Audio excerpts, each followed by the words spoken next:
नमस्कार, मैं अजय साहू और आप देखना शुरू कर चुके हैं शोरगोल टाइम्स। कहानी सीक्रेट अमीरजादा के इस एपिसोड में सुरक्षा गार्ड हिमानी से पूछता है, अगर आप आहान रायजादा की दोस्त हैं तो आप यहाँ इंतजार कर सकती हैं। जब वो आएंगे तब आप उनके साथ अंदर आ सकती हैं। स्टाफ ने कहा, अच्छा ठीक है, थैंक यू, हिमानी ने कहा और वहां से जाने लगी। मैम? तभी स्टाफ ने उसे पीछे से रोका। यस, हिमानी ने पूछा।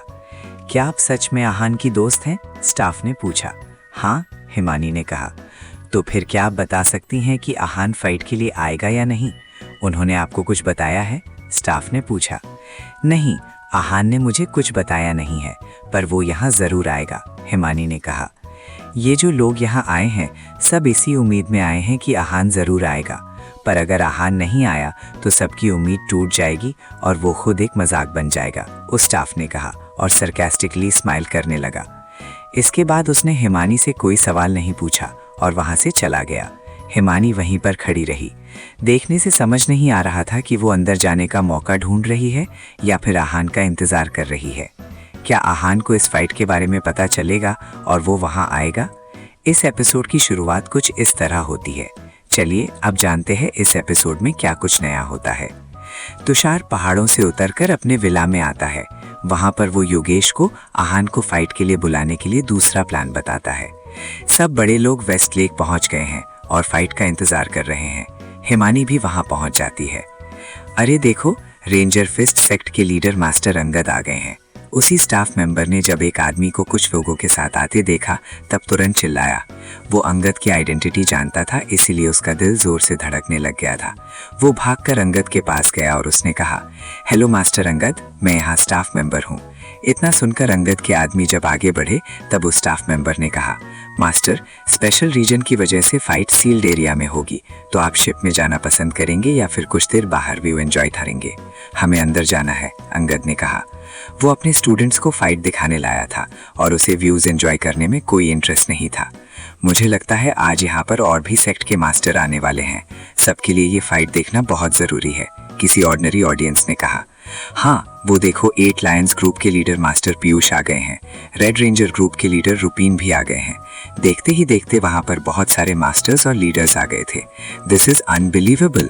कुछ लोगों को छोड़कर यहाँ बहुत सारे लोग आ गए हैं, किसी ने कहा। हाँ, अब तक आहान का कोई रिस्पॉन्स नहीं है, फिर भी सब लोग अपना काम छोड़कर फाइट देखने आए हैं, किसी और ने कहा। ये कैसा कॉन्फिडेंस है कि आहान फाइट के लिए आएगा ही? अगर आहान नहीं आया तो पता नहीं क्या होगा, एक आदमी ने आह भरते हुए कहा। हम सब यहाँ आ गए हैं, अब अगर वो लड़का आहान नहीं आया तो पता नहीं क्या होगा, पीयूष ने कहा। आप बहुत ज्यादा सोच रहे हैं मास्टर पीयूष। भले ही हम उस लड़के को जानते नहीं हैं और मिले नहीं हैं, पर मुझे लगता है कि वो जरूर आएगा। भले ही वो कमजोर हो, पर जब तक उसमें जान है तब तक वो फाइट जरूर करेगा, अंगद ने कहा। हाँ, हम सब इसी कॉन्फिडेंस के साथ तो यहाँ पर आए हैं। हम आहान को चैलेंज एक्सेप्ट करते हुए और फाइट करते हुए जरूर देखेंगे, रुपीन ने कहा। मास्टर्स, आपको क्या लगता है दोनों फाइटर्स में से आज कौन जीतेगा? नॉर्थ ईस्ट टाइगर ग्रुप के लीडर विशाल ने पूछा।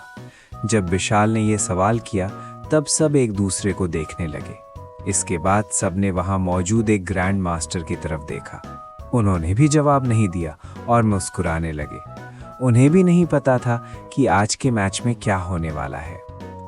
एल्डर फिरोज आए हैं, कोई बाहर से चिल्लाया। Feroz war alliance air martial art alliance के बहुत ही एस्टीम्ड मेंबर थे, इसीलिए वो वहां पर कुछ लोगों के साथ आए थे। फिरोज के साथ मार्शल आर्ट अलायंस के डिप्टी चीफ और उसका असिस्टेंट भी था। ये क्यों आए हैं? विशाल ने पूछा। दरअसल फिरोज के साथ जो आदमी था उसका नाम जाकिर था और बहुत पावरफुल मार्शल आर्टिस्ट था।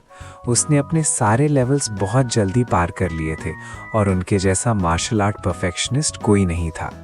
अगर मैं गलत नहीं हूं तो मास्टर जाकिर के यहाँ आने का मतलब है कि ये फाइट बहुत इंटेंस होने वाली है और उसके साथ ही ये दीवान फैमिली के वार्निंग भी है, अंगद ने कहा। आप ऐसा क्यों कह रहे हैं? उसके स्टूडेंट ने पूछा। अंगद की बात से वो ये तो समझ गया था कि वो वहां पर आहान को सपोर्ट करने आए हैं, पर क्यों ये उसे समझ नहीं आया था। आहान का वॉर अलायंस से बहुत गहरा रिश्ता है, अंगद ने कहा। आहान ने जो गैंगटॉक में किया था उस वजह से? पीयूष ने पूछा।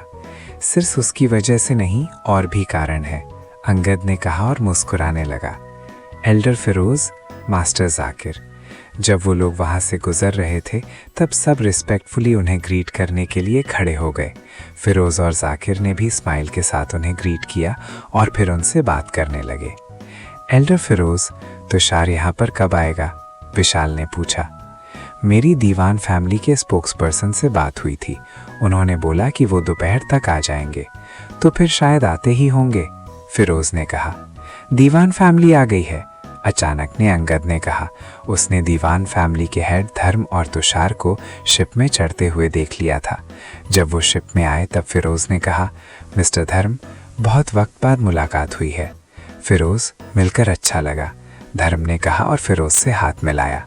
इसके बाद सब एक दूसरे से मिले और सब ने एक दूसरे को बहुत अच्छे से ग्रीट किया।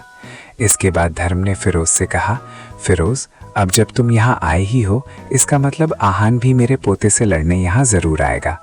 हम सब तो यहाँ आ गए हैं, पर वो अब तक नहीं आया है। उसके भाव ज़्यादा ही बड़े हैं क्या? अंगद ने अनफ्रेंडली टोन में कहा। आहान का तो अब तक कोई जवाब ही नहीं आया है, वो खुद कहाँ से आएगा? पीयूष ने कहा। ये बातें सुनकर फिरोज़ को बहुत बुरा लग रहा था। उनके चेहरे की हंसी चली गई थी।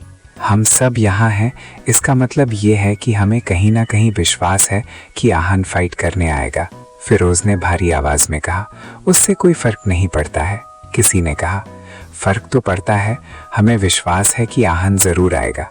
उसके एटीट्यूड को अब तक तो सब समझ ही गए हैं, वरना आप लोग ही कोई दूसरा कारण बता दो यहाँ आने का, फिरोज़ ने कहा। सबको एहसास दिलाना चाहता था कि सब वहाँ आहान की वजह से ही आए हैं। जब से आप वॉर अलायंस के हेड बने हो, आपके तेवर बदल गए हैं। अब आप बेझिझक अपने मन को बात बोल देते हो और डरते नहीं हो, अंगद ने कहा। इसके आगे फिरोज़ ने कोई जवाब नहीं दिया, बस डिसअपॉइंटमेंट में गर्दन हिलाने लगे। सब आहान का या उसके मैसेज का इंतज़ार कर रहे थे। कुछ देर बाद वहाँ पर अभय और अश्मित भी आ गए। सूरज ढलने लगा था, पर अभी तक आहान का कुछ पता नहीं था। जब बहुत वक्त गुजर गया तब तुषार ने कहा, लगता है वो ऐसे नहीं आएगा, मुझे प्लान भी एग्जीक्यूट करना ही पड़ेगा। इतना बोलने के बाद उसने अपना फ़ोन निकाला और फरहान को कॉल किया। फरहान, मुझे नहीं लगता वो लूज़र यहाँ आएगा, तुम अपना काम शुरू करो, तुषार ने कहा। ओके मास्टर तुषार, जैसा आप चाहते हैं वैसा ही होगा, फरहान ने कहा। फरहान ने अपने साथी से कहा, मास्टर तुषार के ऑर्डर्स आ गए हैं, let's go. Okay Farhan, Shanaya fight back करने की कोशिश करेगी, तुम केयरफुल रहना, उसे हर्ट मत करना और गलती से मार मत देना, फरहान के साथी ने कहा। डोंट वरी, वो मेरे सामने मच्छर के बराबर है, मैं उसे मारना चाहूँ तो एक झटके में मार सकता हूँ, पर मुझे खुद को कंट्रोल करना आता है, मैं उसे खरोंच भी नहीं आने दूंगा, फरहान ने कहा। इसके बाद दोनों मयूर के विला पर पहुंचे।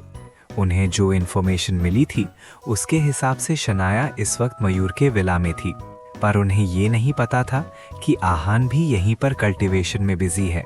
इस वक्त मयूर के विला में शनाया, मयूर, नित्य, तरुण और देवांश और उसके भाई बहन एक प्राइवेट एरिया के बाहर खड़े इंतजार कर रहे थे। शनाया को आहान की फाइट के बारे में कल ही पता चला था, इसलिए वो तुरंत वहां आ गई थी। आहान कल्टीवेशन में बिजी था, इसलिए वो उससे मिल नहीं पाई थी। तभी शान बाहर से भागते हुए आया और उसने कहा, देवांश भैया, मुझे अभी न्यूज़ मिली है कि वेस्टलेक पूरी तरह से लोगों से पैक्ड है। मार्शल आर्ट वर्ल्ड के आधे से ज़्यादा लोग वहां पर पहुंच चुके हैं और यंग मास्टर का इंतज़ार कर रहे हैं। क्या इतने लोग वहां पर आ गए हैं? देवांश ने हैरान होते हुए कहा। शान की बात सुनकर सब लोग हैरान थे। अगर मैं जाकर आहान को जगाऊं तो? जब कोई कुछ समझ नहीं पा रहा था तब शनाया ने कहा। इस वक्त आहान के जो सबसे ज्यादा करीब था वो शनाया ही थी। वेट, तरुण ने अचानक से कहा और शनाया को रुकने का इशारा किया। मैंने अभी देखा, आहान जिस स्टेज पर है हम उन्हें डिस्टर्ब नहीं कर सकते, वो इमर्स स्टेट में पहुंच गए हैं, तरुण ने कहा। Immerse state? ये सुनकर सब हैरान था। कोई भी तरुण की बात समझ नहीं पा रहा था। सबकी कंफ्यूज शक्लें देखकर तरुण ने समझाया, जब हम अनइंटेंशनली एक लेवल पर पहुंच जाते हैं तब हमारा माइंड इमर्स स्टेट में चला जाता है। ऐसे में अगर हमने उन्हें डिस्टर्ब किया तो उनका पोटेंशियल और एबिलिटी अफेक्ट हो जाएगी। ये उनकी इनर स्ट्रेंथ और ची के लिए बिल्कुल ठीक नहीं है। इस वक्त उनका पूरा ध्यान इस अनइंटेंशनल लेवल के ऊपर होना चाहिए। तभी वो इस लेवल को अपनी बॉडी में एक्यूमुलेट कर पाएंगे। इस स्टेट में पहुंचना मार्शल आर्टिस्ट का सपना होता है, पर बहुत कम मार्शल आर्टिस्ट का ये सपना पूरा हो पाता है। आहान बहुत स्पेशल है। तरुण ने अपनी बात पूरी की। ठीक है, फिर आहान को कोई भी डिस्टर्ब नहीं करेगा। शनाया ने फैसला लिया और सबके सामने बोल दिया। किसी को भी शनाया के फैसले पर कोई ऑब्जेक्शन नहीं था। वो आहान के सबसे करीब थी। इसके अलावा शनाया ने जो फैसला लिया था वो आहान की भलाई के लिए था, इसीलिए किसी को ऑब्जेक्ट करना ठीक नहीं लगा। 2 घंटे बीत गए।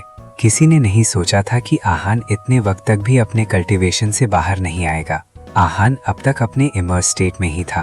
तभी मयूर के पास एक कॉल आया।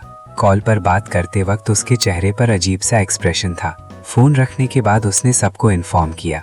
डैड का कॉल था। उन्होंने बताया कि मार्शल आर्ट वर्ल्ड के सारे लोग और देवान फैमिली वहां आ गए हैं और ब्रदर आहान का इंतजार कर रहे हैं। ऑलरेडी 4 बज गए हैं। अगर अब हमने ब्रदर आहान को नहीं जगाया तो फिर हम वक्त पर वहां नहीं पहुंच पाएंगे। ये सुनकर सबने शनाया की तरफ देखा और उसके फैसले का इंतजार करने लगे। शनाया ने टाइम देखा, 4:20। शनाया ने कुछ सोचा और फिर कहा, तरुण, हम सब अंदर जाएं उससे पहले क्या आप अंदर जाकर आहान को जगाएंगे? उन सब लोगों में सबसे स्ट्रॉन्ग तरुण था। अगर तरुण आहान को जगाएगा तो फिर आहान पर नेगेटिव इम्पैक्ट मिनिमम होगा। ठीक है, मैं जाता हूँ, तरुण ने कहा और प्राइवेट एरिया में एंटर करने ही वाला था। तभी उसने चिल्लाने की आवाज सुनी। मास्टर मयूर, 2 लोग विला में घुसने की कोशिश कर रहे हैं। उनमें से एक फाइटर है और उसकी स्ट्रेंथ बहुत खतरनाक है। हमारे बॉडीगार्ड ने रोकने की कोशिश कर रहे हैं पर कोई फायदा नहीं हो रहा है। वॉकी टॉकी से एक बॉडीगार्ड चिल्लाया और अंदर तक मैसेज पहुंचाया। क्या हुआ? अब क्या नई प्रॉब्लम हो गई है? शनाया ने परेशान होते हुए कहा। किसी ने विला में घुसने की कोशिश की है। मुझे लगता है इन लोगों से इरादे सही नहीं है, मयूर ने हड़बड़ाते हुए कहा और पीछे की रोड की तरफ देखा। ये सुनकर बाकी सब भी हैरान हो गए और सब ने एक साथ पीछे के रास्ते की तरफ देखा। तभी सबकी नजरों के सामने फरहान और उसका साथी आए। दोनों बहुत कॉन्फिडेंट थे और प्राइड से खड़े थे। उनके चेहरे पर कोई शिकन नहीं था। शनाया कहाँ है? फरहान ने चिल्लाते हुए पूछा। मैं हूँ शनाया, तुम कौन हो और क्या चाहते हो? शनाया आगे आई और उसने कहा, क्या शनाया खुद को बचा पाएगी? क्या आहान अपनी कल्टीवेशन से समय पर जाग पाएगा? बस इसी के साथ ये एपिसोड समाप्त होता है। आगे जानने के लिए बने रहिए हमारे चैनल शोरगुल टाइम्स के साथ। आज के लिए बस इतना ही। अब कल तक के लिए इजाजत। नमस्कार, धन्यवाद।